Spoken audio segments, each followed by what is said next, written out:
अरे शिवन्या दीदी, बहुत दिन हो गए, ना आप घर आई हो और ना ही फोन वगैरह पर बात की है। कोई नाराजगी है क्या? नहीं नहीं तानी, कोई नाराजगी जैसी बात नहीं। वो बस घर के कामों से समय ही नहीं मिल पाता है, इसीलिए बात नहीं कर पाती हूँ। अरे कोई बात नहीं है, मैं तो बस ऐसे ही पूछ रही थी। अच्छा शिवन्या दीदी, हमारे नंदोई और छोटी अंशी कैसी है? घर में सब कुछ ठीक तो चल रहा है? हाँ तानी, सब कुछ ठीक ही चल रहा है।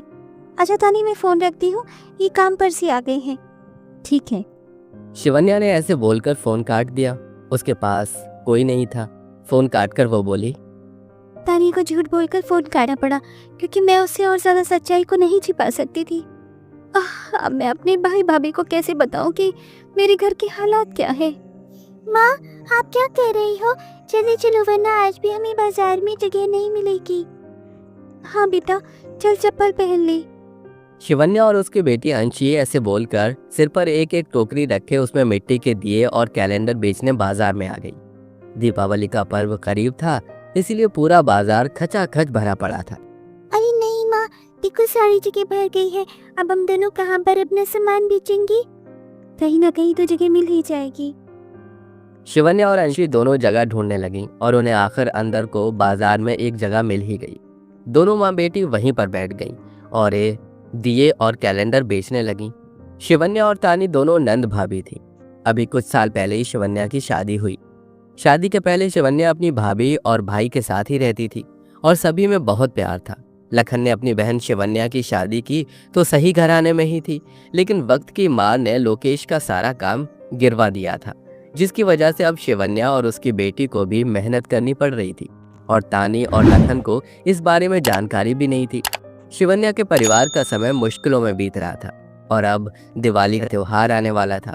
शिवन्या मिट्टी के दिए और कैलेंडर बनाकर बेच रही थी कि तभी उसकी बेटी अंशी को बाजार में पटाखे बिकते हुए दिखाई दिए। माँ देखो कितने अच्छे पटाखे हैं, चलो ना माँ पटाखे लेते हैं। नहीं बेटा, हम कोई पटाखे वगैरह नहीं लेंगे। तो जानती है ना मेरी बच्ची कि हम इस बाजार में किस मजबूरी में हैं। अगर हमने पटाखों पर पैसे खर्च कर दिए तो हमें कई दिन भूखा रहना पड़ सकता है। सच में माँ, ये इतने सारे पैसों के हैं? अगर ऐसा है तो माँ फिर आप ही पटाखे मत लेना, मैं बिना पटाखों के भी दिवाली पर रह लूंगी। और अंशी अपनी माँ की बात को मान गई और उसने फिर से पटाखों की फरमाइश नहीं की। वहीं दूसरी तरफ तानी ने भी अपने बेटे कार्तिक को बाजार लाने का वादा किया हुआ था। लखन जी, ये कार्तिक मुझसे जिद किए जा रहा है कि दिवाली पर फायर गन चाहिए। आप मुझे पैसे दो, मैं इसे बाजार से दिलवा कर लाती हूँ। बाजार से? अरे पगली, चलो मैं ही तुम दोनों को लेकर चलता हूँ। दिवाली की शॉपिंग आज ही कर लेना। हम कहाँ जा रहे हैं? ऑफ कोर्स, हम सभी मॉल ही जा रहे हैं। अरे वाह, ठीक है, तो मैं जल्दी से रेडी होकर आती हूँ। तानी रेडी हो गई और वो शॉपिंग के लिए अपने पति और बेटे के साथ मॉल में आ गई। मॉल में कार्तिक नई नई चीजों की फरमाइश करने लगा। माँ मुझे ये वाला फायर क्रैकर्स का पैकेट भी चाहिए, मुझे दिलवाओ ना प्लीज।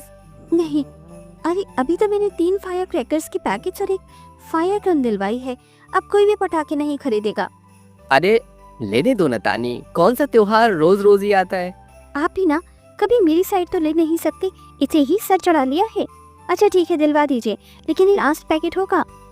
तानी और लखन ने ऐसे ही अपने बेटे की फरमाइशों को पूरा किया और आते वक्त तानी ने लखन से ज्वेलर्स के यहाँ जाने को बोला। तानी, अब कौन सी ज्वेलरी खरीदनी है? अभी 2 दिन पहले ही तो मैंने तुम्हें ज्वेलरी दिलवाई है ना। मुझे ज्वेलरी अपने लिए नहीं, शिवन्या जी के लिए लेनी है।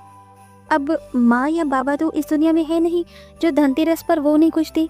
साथ ही उनके भी सास ससुर जिंदा नहीं है, तो इस नाते मैंने सोचा कि मैं ही अपनी ननद का धनतेरस रोशन करवा दूं। तुम भी ना कितना सोचती हो। मेरी बहन का तो तुमने सोच लिया, लेकिन तुम्हारा क्या? तुम्हारा धनतेरस करवाने को भी तो कोई नहीं है। मैं अपना धनतेरस खुद कर लूंगी। आप हो, मेरा बेटा है, तो बस मुझे फिर और किसका ही साथ चाहिए। लखन तानी की बात पर मुस्कुराने लगा। तानी ज्वेलर्स के वहाँ गई और उसने शिवन्या के लिए प्योर डायमंड नेकलेस ले लिया। बहुत दिन भी हो गए हैं शिवन्या दीदी को घर आई हुए। अब धनतेरस के बहाने ही हम उन्हें घर बुला लेंगे और साथ में ये दिन भी सेलिब्रेट करेंगे। जरूर। दोनों पति पत्नी को अंदाजा भी नहीं था कि शिवन्या किन परिस्थितियों से जूझ रही है। जहां वो एक तरफ अच्छे से त्योहार की तैयारी कर रहे थे, वहीं शिवन्या और उसकी बेटी एक एक पैसे की मोहताज सी हो रही थी। चल अंशी बेटा, जितने भी पैसे कमाए हैं उनसे दाल और आटा खरीद लेते हैं। आज खाने में हम लोग दाल खाएंगे। अरे वाह दाल! माँ, आज हमें चटनी या नमक से रोटी नहीं खानी होगी, आज हम दाल खाएंगे। हाँ बेटा। अंशी थे और सभी खुशी खुशी रहते थे। दीपावली का समय सबके लिए खुशियों का खजाना लेकर आता है। तो दोस्तों, आपको दीपावली के त्यौहार में सबसे ज़्यादा क्या पसंद है? पटाखे, रंगोली, दिए या पूजा? आपको हमारी दिवाली से जुड़ी